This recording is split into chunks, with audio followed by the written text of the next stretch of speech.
siempre que nos dan. No, por favor, encantado. Y un tema muy importante el de hoy, ¿no? Sí, hoy vamos a hablar de síndrome urémico hemolítico. Perfecto. Es una enfermedad por ahí de la que se habla, hay veces no tanto, es una ETA. Bien. Hemos estado hablando de ETAs en el Silvia, nuestra colega ha estado hablando, y en este caso hoy vamos a hablar de síndrome urémico hemolítico porque ayer fue un día especial. Es la fecha en que se conmemora el Día Nacional de la Concientización sobre esta enfermedad. Perfecto. Ajá. Y es en honor, está bueno aclararlo, al pediatra investigador que se dedicó mucho tiempo a investigar, ¿verdad?, sobre esta enfermedad, que es el doctor Carlos Llana Antonio. Bien. Bueno, ¿de qué se trata esta enfermedad? Bien, es una enfermedad de transmisión alimentaria, pero poco común, digamos, que produce la Escherichia coli. Bien. Es una enfermedad, la Escherichia coli sabemos que es una bacteria que produce esta enfermedades ETAs comunes, pero esta es una cepa de Escherichia coli, ¿verdad? De la cepa Shiga, ¿verdad?, que genera una toxina. Perfecto. Y esta toxina realmente es muy problemática. Y lo que produce esta enfermedad es problemas básicamente atacando al riñón. Riñón. Bueno, tanto en los niños como en los adultos también, ¿no? Trae muchas complicaciones. Sí, trae complicaciones porque quiero hablar un poquito de números, básicamente, sí, para que le demos importancia a la enfermedad. Perfecto. Hoy en día el 40% por ahí de la población argentina conoce la enfermedad. Bien. El 51% de los casos en el mundo ocurren en Argentina, es una zona endémica. Mira vos, mira qué dato particular, sí. Y es una enfermedad que puede provocar un 3% de muertes en los casos.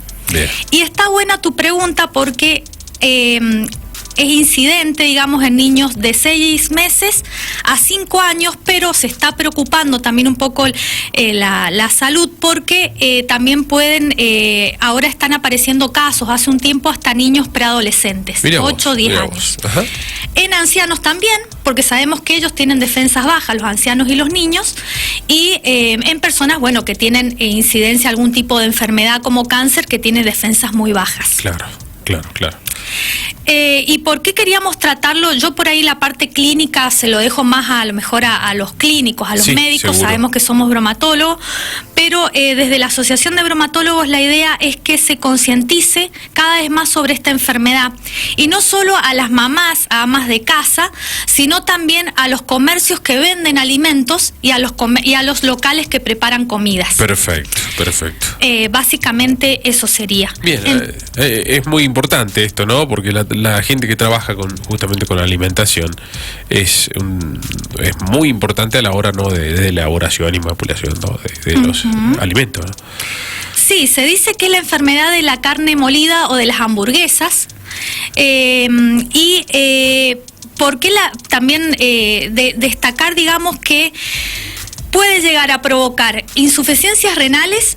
Hasta personas que la tienen pueden llegar a tener diálisis de por vida o un tratamiento de por vida, o hasta incluso, como ya dijimos, también trasplante de riñón o hasta incluso la muerte. Claro. Cuando el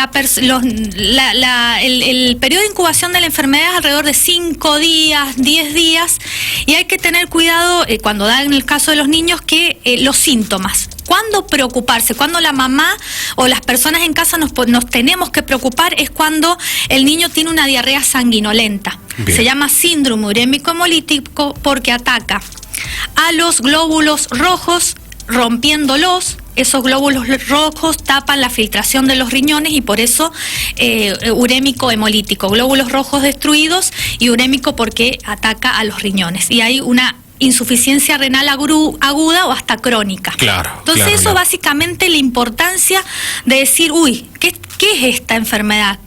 ¿Por qué le tenemos que dar recalcar todos estos síntomas, estos grados de incidencia, estos porcentajes?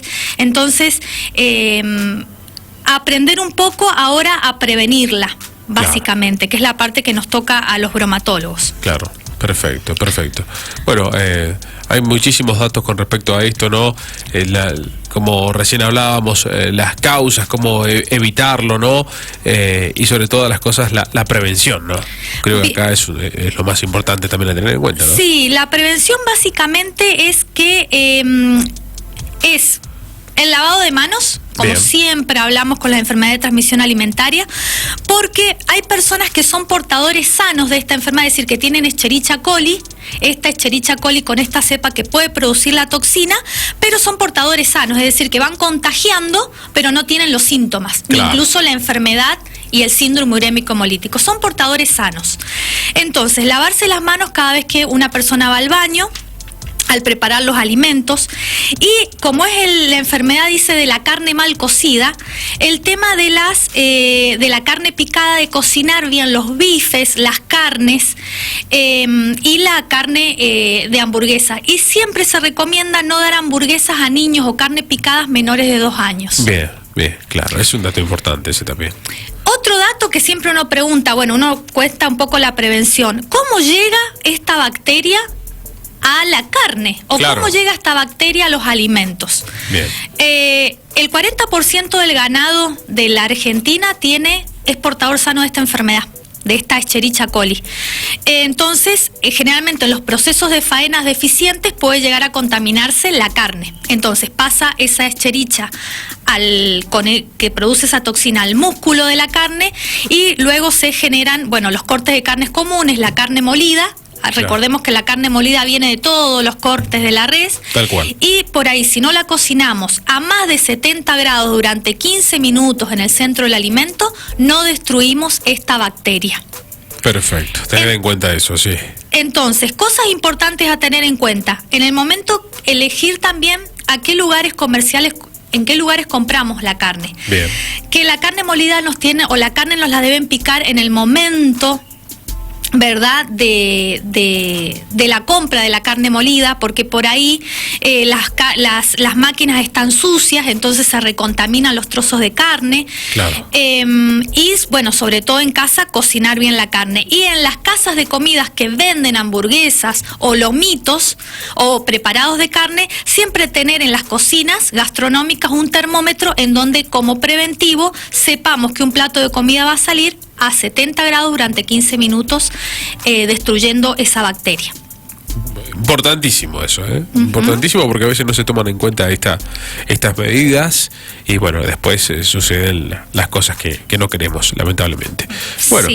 Sí, la verdad que es un tema para hablar mucho. Es para hablar mucho, es muy largo. Otros pequeños consejitos y para por ahí cerrar, también lavar bien las frutas, lavar bien las verduras, ¿verdad?, con un poco agua bajo canilla que tiene esta clorada, o sumergir las verduras o las frutas antes de preparar ensaladas frescas o platos frescos con unas gotitas de lavandina o vinagre o limón. Perfecto. ¿Verdad?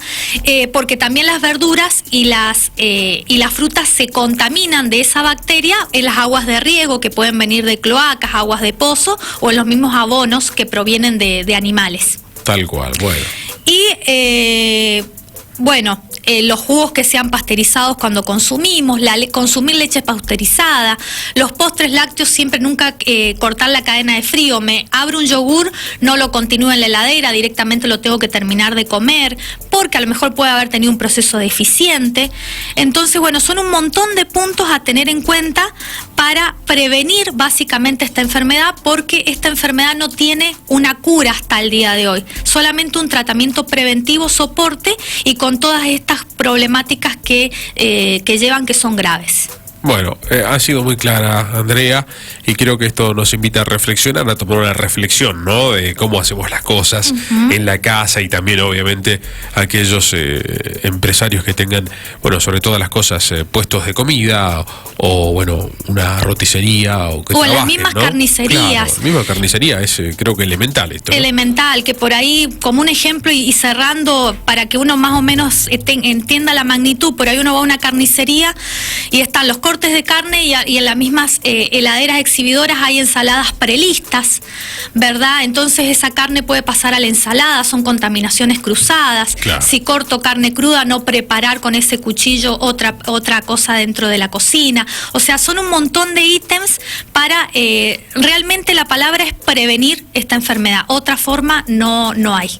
Excelente. Bueno, Andrea, muchísimas gracias por este rato, y sobre todas las cosas por esta explicación tan clara de qué se trata este síndrome, y sobre todas las cosas invitarnos a reflexionar como todos los martes. Muchísimas gracias. Bueno, muchas gracias. Desde la Asociación de Profesionales de la Bromatología, siempre agradecidos por el espacio, y saludo a mi colega Silvia Ortiz, que hoy no pudo venir, pero bueno, estamos nosotros para cubrirlas un poquito. Por supuesto, el próximo martes esperamos a la licenciada, bueno, o a alguno del equipo de bromatología. Muchas gracias. Que siempre es muy bonito recibirlo. Gracias.